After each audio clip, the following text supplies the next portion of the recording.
네, 이 시간 저희가 함께 그 말씀 나눌 하나님의 말씀은 에베소서 2장 14절에서부터 19절까지 말씀입니다. 에베소서 2장 14절에서부터 19절의 말씀 우리 한 목소리로 읽도록 하겠습니다. 그리스도는 우리의 평화이십니다. 그리스도께서는 유대 사람과 이방 사람이 양쪽으로 갈라져 있는 것을 하나로 만드신 분이십니다.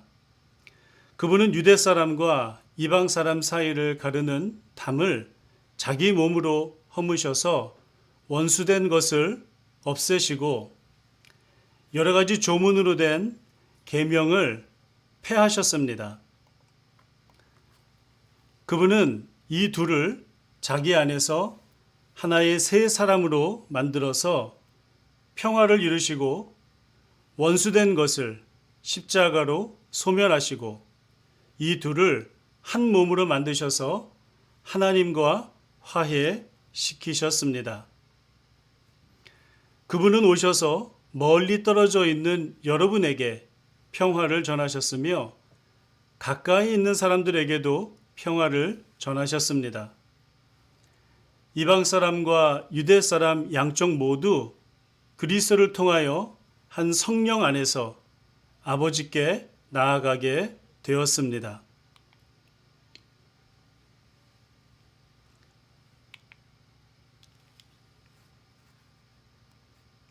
그 마지막 절이요.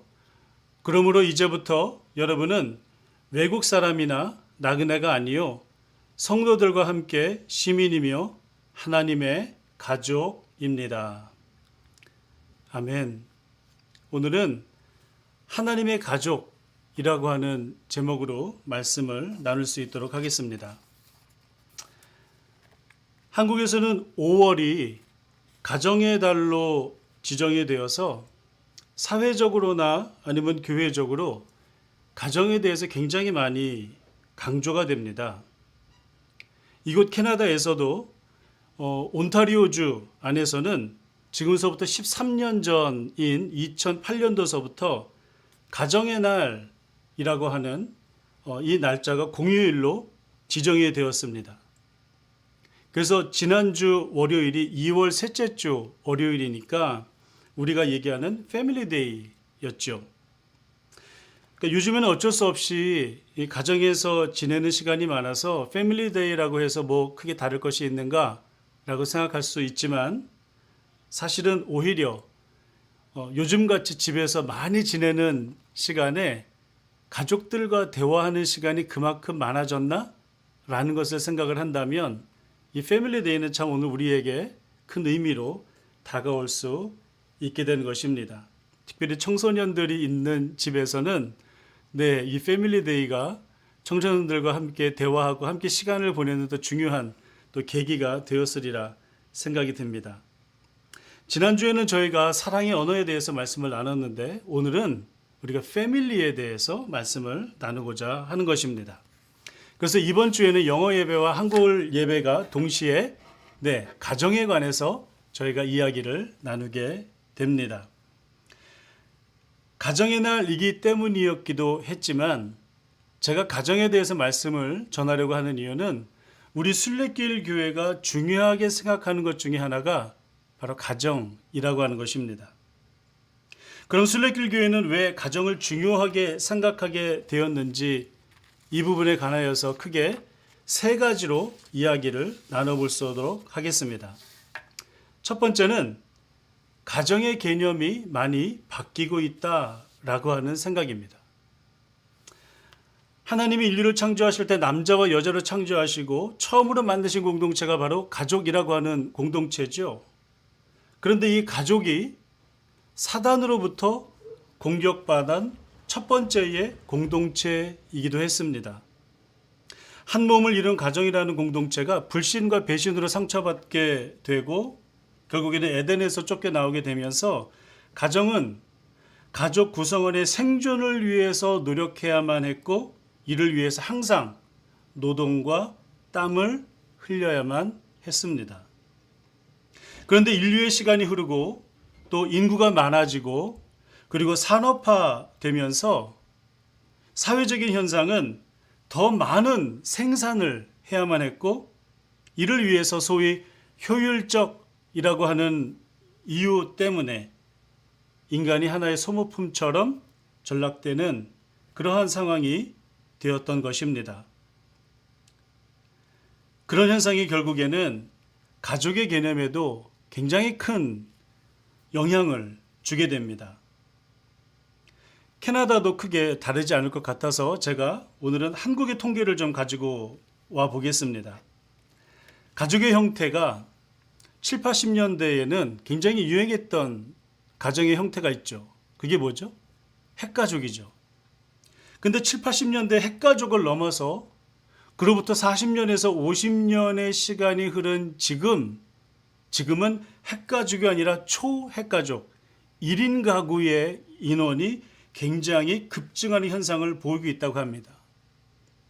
지금 한국에 있는 가구 수를 조사해 봤을 때 물론 2020년에도 굉장히 많이 급등을 했지만 2019년도의 기준으로 봤을 때 20, 30대의 1인 가구 숫자는 전체의 약 30%가 넘고요.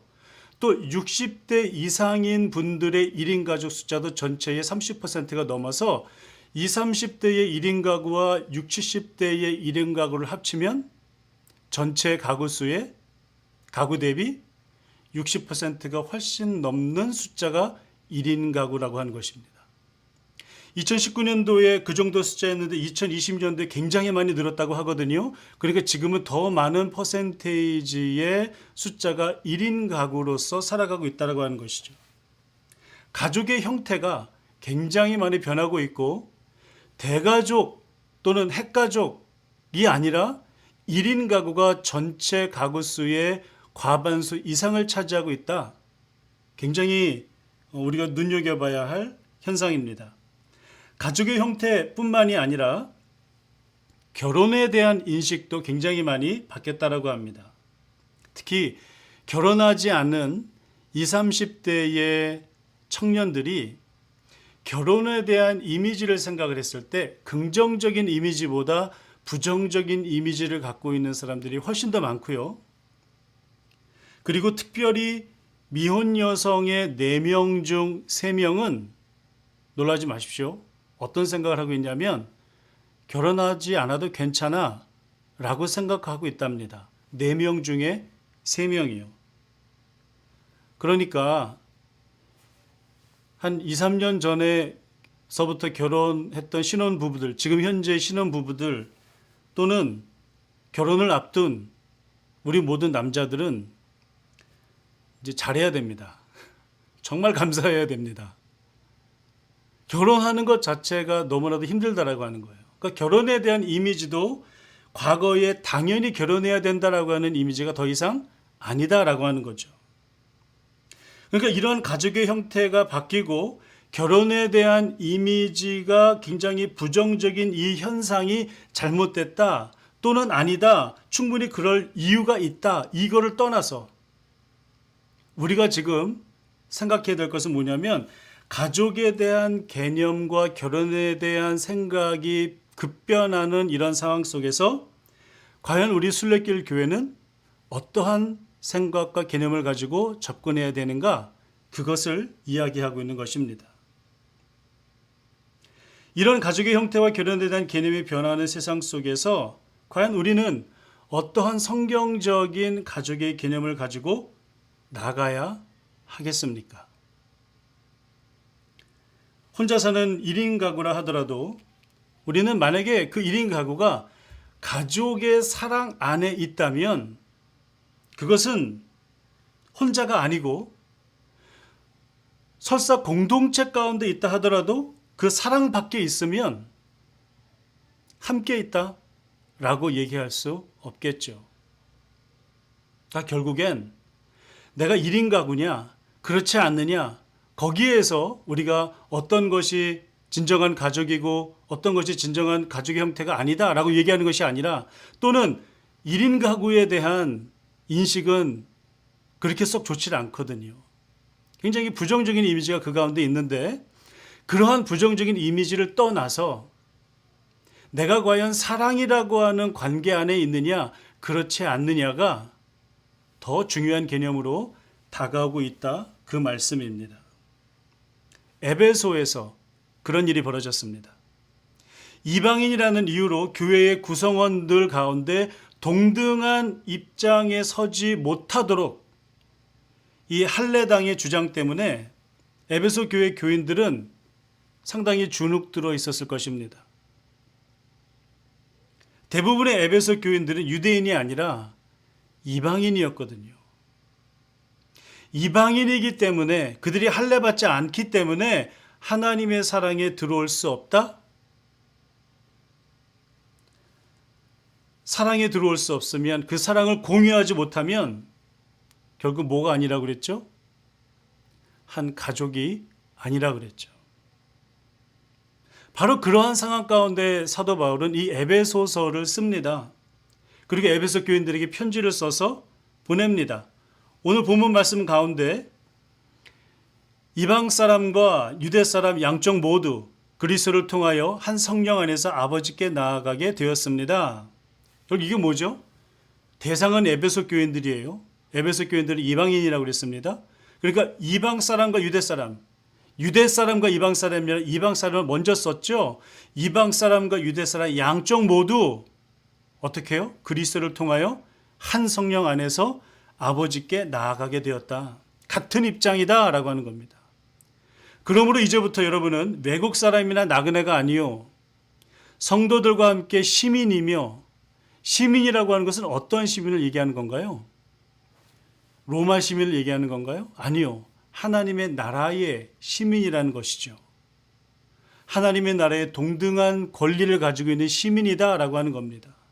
그러며 하나님의 가족입니다 라고 선포하고 있습니다. 하나님의 가족, 새로운 가족의 형태이고 모델이죠. 그리고 이 하나님의 가족은 일시적인 것이 아니라 영원한 형태의 가족입니다. 아무리 1인 가구가 증가하고 결혼에 대한 이미지가 좋지 않은 이 시대에 하나님의 가족이라고 하는 이 개념은 진정한 가족의 의미를 새롭게 깨닫는데 아주 중요한 교회의 목회적 바탕이 되어야 하는 것입니다.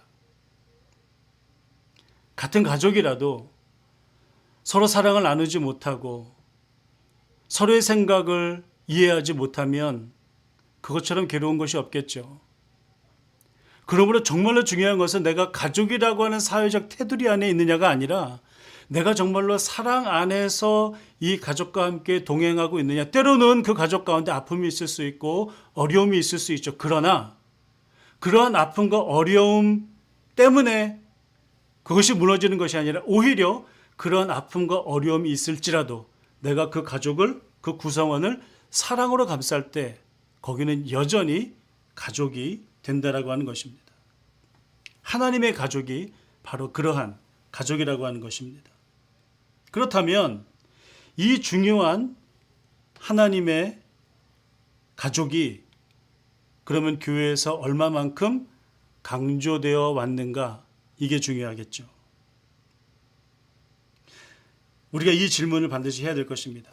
한번 볼까요?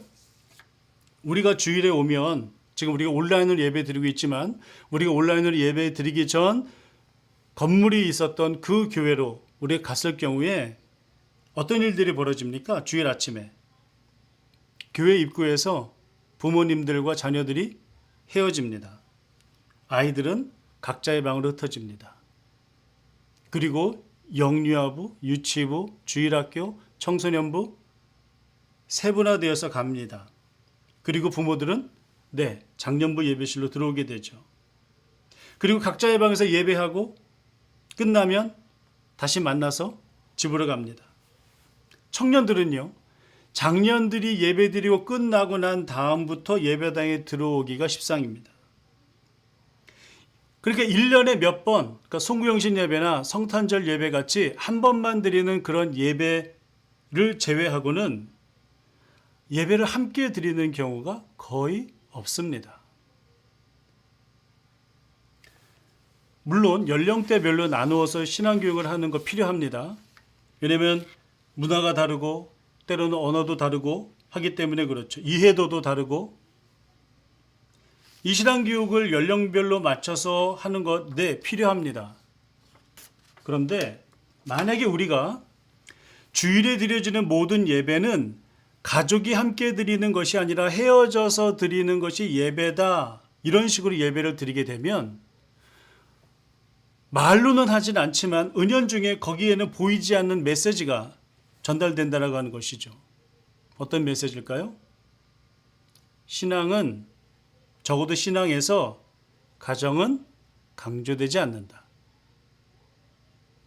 신앙의 훈련과 예배 가운데 가정은 강조되지 않는다 라고 하는 메시지가 전달되지 않을까요?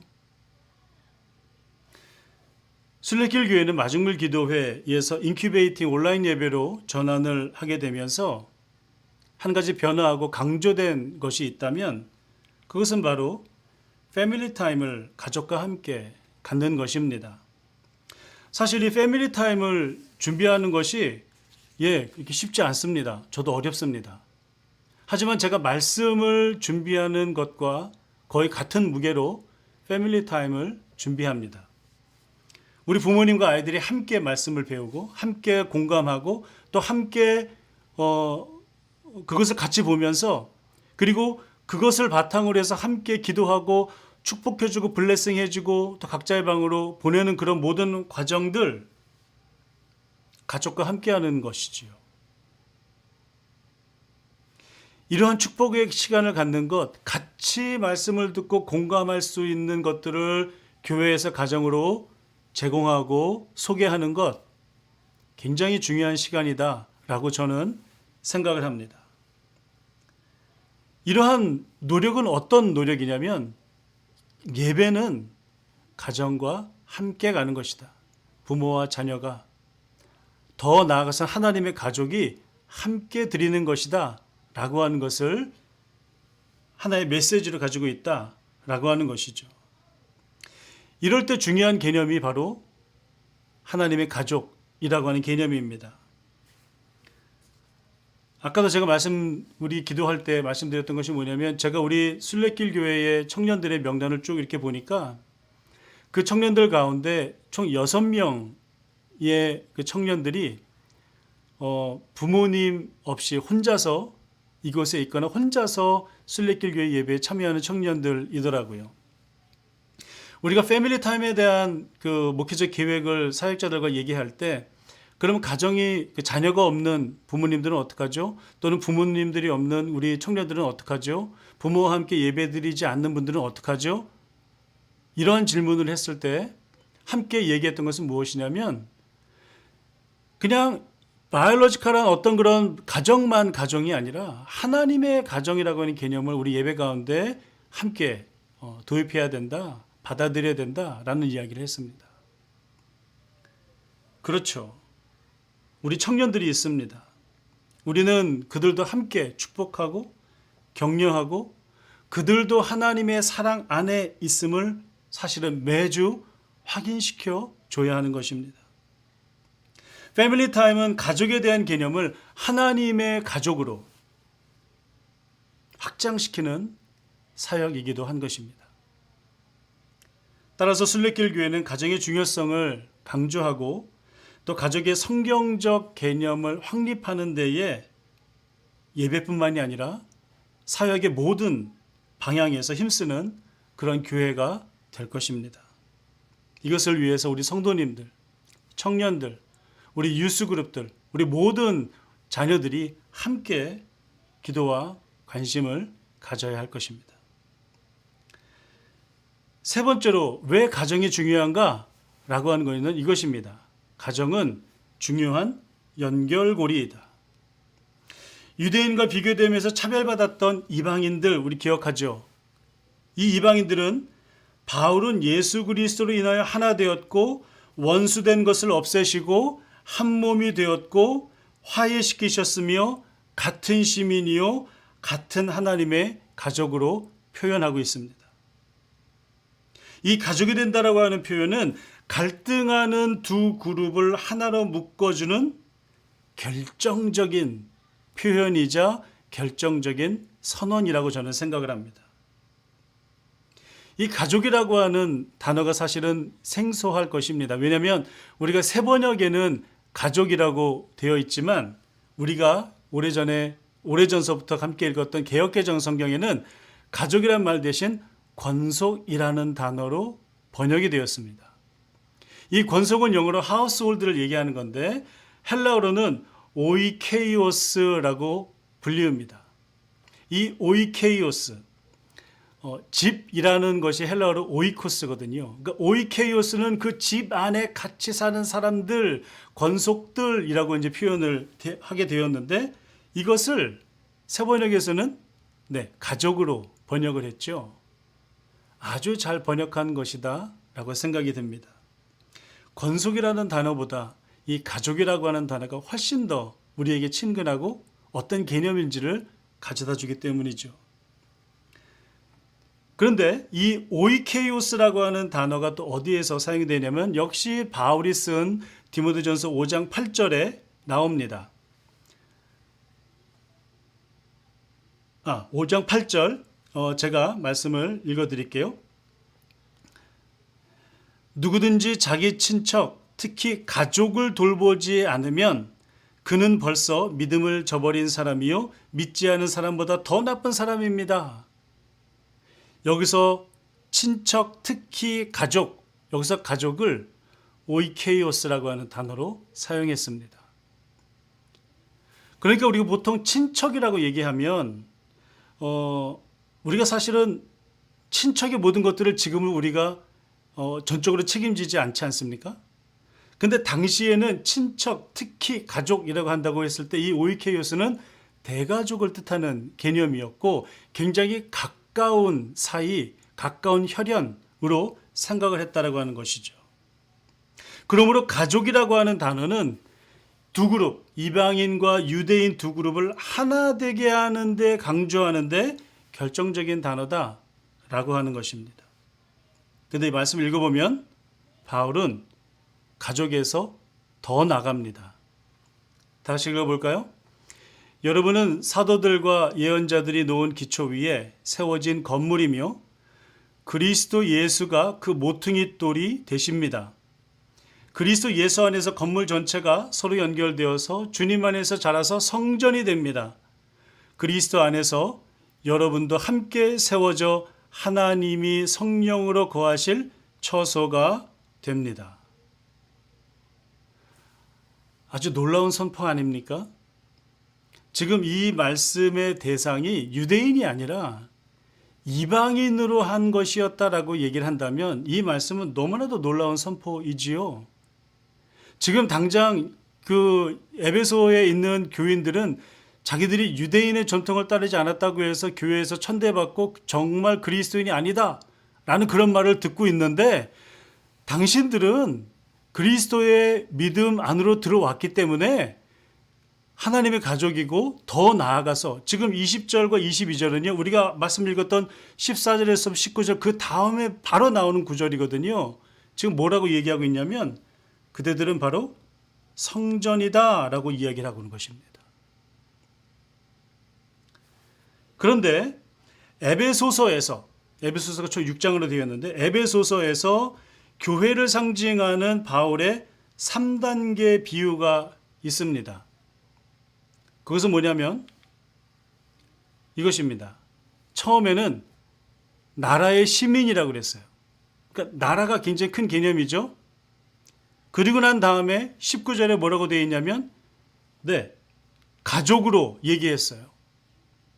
그리고 나서 20절서부터 그 밑에 마지막 절까지 22절까지 성전이라는 개념이 나옵니다. 그러니까 나라가 굉장히 큰 개념이고 거기에 중간에 가족이 있고 성전이 있어요. 그러면서 사도 바울이 에베소 교인들에게 당신의 정체성에 대해서 얘기할 때 어떻게 얘기하냐면 큰 개념, 넓은 개념에서부터 작은 개념으로 들어가죠. 좀 더 핵심적인 개념으로 들어갑니다.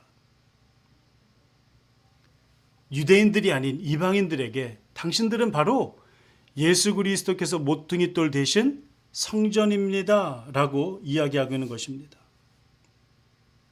그런데 에베소서 2장 이후에 어떤 내용이 나오냐면 그러므로 어떻게 살아야 됩니까? 라는 내용이 나오거든요. 그러면서 사역의 방향이 나오는데 그 사역의 방향이 이렇습니다. 성전에서부터 가족으로 확장이 되고 반대로 나라로 확장이 되는 거예요. 제가 왜 이 그래프를 그렸냐면 하나님의 나라에서 그냥 바로 성전 내 개념으로 사도 바울은 쓰지 않고 가족이라고 하는 공동체의 개념을 가지고 썼어요. 그러니까 이 가족이라고 하는 것은 뭐와 뭐의 연결고리죠? 나라와 성전의 연결고리입니다. 그렇다면 에너지가 관심이, 사랑이, 인도하심이 나라에서부터 성전으로 들어왔다면 이제는 성전에서부터 시작한 그 모든 사역과 에너지의 분출, 에너지의 방향이 어디로 나가야 되는 것이죠? 네, 궁극적으로는 나라로 나가야 되는 것인데 그냥 성전에서 갑자기 나라로 나가는 것이 아니다라고 하는 것입니다. 어디를 거쳐야 되죠? 어떤 과정을 거쳐야 되고 어떤 공동체와 함께 해야 된다라고 지금 이야기하고 있는 것입니까? 가족이라고 하는 공동체와 함께 해야 된다라고 이야기하고 있는 것입니다. 바로 교회를 얘기하고 있는 것인데요. 결국 3장서부터 에베소서 3장서부터 6장까지 있는 그 내용을 정리하면 이렇습니다. 인간으로서의 정의로운 자세, 교회로서의 역할, 그리고 사회적 구성원으로서의 역할, 사회적인 기준에 맞춰서 살아라가 아니라 사회적인 기준을 뛰어넘은 하나님의 사랑으로 살아라 라고 이야기하고 있는 것입니다. 사회가 얘기하는 법의 수준이 이 정도에 맞춰서 살아야가 아니라 사회가 요구하는 법의 수준은 이 정도인데 하나님의 나라의 수준은 이 정도이니 여러분들이 손해보더라도 그렇게 살아라 라고 이야기하고 있다고 하는 것입니다.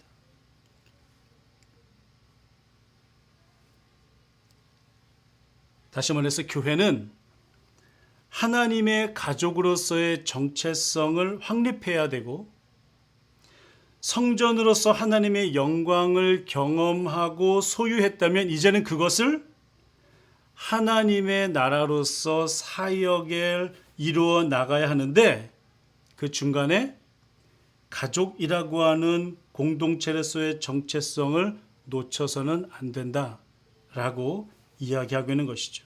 만약에 우리가 가족이라고 하는 이 공동체를 잃어버리게 된다면 결국 나라와 성전 사이의 연결고리를 잃어버리게 된다라고 하는 것입니다. 그러므로 순례길 교회가 가정을 중요시 여기는 것은 우리 교회만 잘 됩시다. 우리 자녀들만 잘 키웁시다. 우리 자녀들만 축복합시다. 교회 안으로의 정신을 고취하기 위한 것이 아니라 결국은 교회 담장 밖으로 우리의 영향력을 키우기 위해서도 우리는 가정에 대한 중요성을 반드시 강조해야 된다라고 하는 것입니다.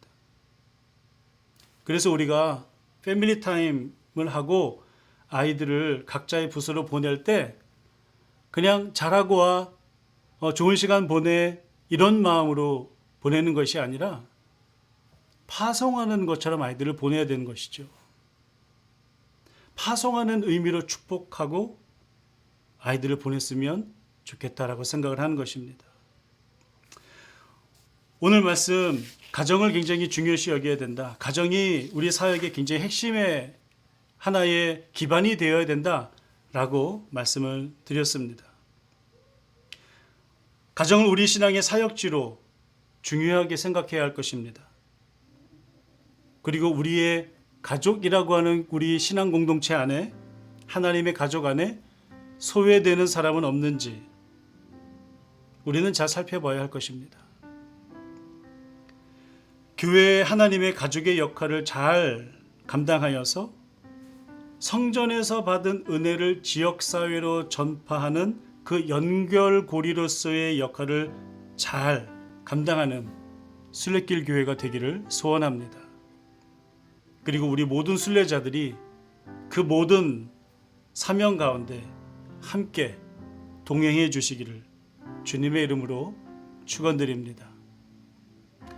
이 시간 오늘 말씀을 묵상하면서 생각하면서 과연 내가 이 가정에 대한 개념을 어떤 식으로 생각하고 있었는가 라고 하는 마음을 한번 되새겨 봤으면 좋겠습니다. 이 시간에 저희가 함께 할 기도의 시간은 바로 헌신의 시간인데, 과연 내가 우리의 가정을 어떻게 생각하고 있었으며, 또 순례길 교회라고 하는 좀 더 큰 공동체, 하나님의 가족이라고 하는 공동체 안에 과연 나는 어떤 의미, 우리 가정은 어떤 의미가 있으며 그렇다면 이제는 나의 에너지와 나의 사역의 방향이 어디로 가야 하는지 그것을 생각하면서 함께 기도하며 나가도록 하겠습니다. 다 같이 기도하겠습니다.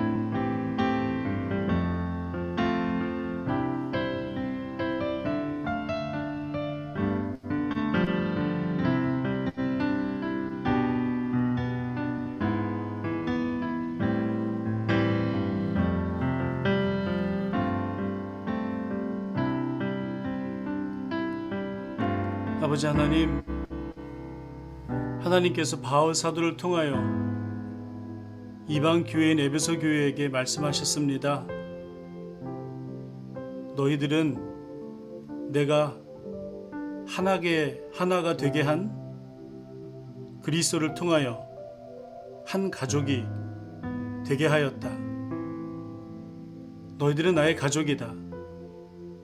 너희들은 나의 나라다. 너희들은 나의 성전이다. 내가 그곳에 거하겠다 라고 말씀하십니다. 하나님, 우리가 생각하고 있는 그 가정의 중요성, 더 큰 하나님의 가족의 개념, 그리고 이 세상과 우리 성전과의 연결고리로서의 가족의 중요성,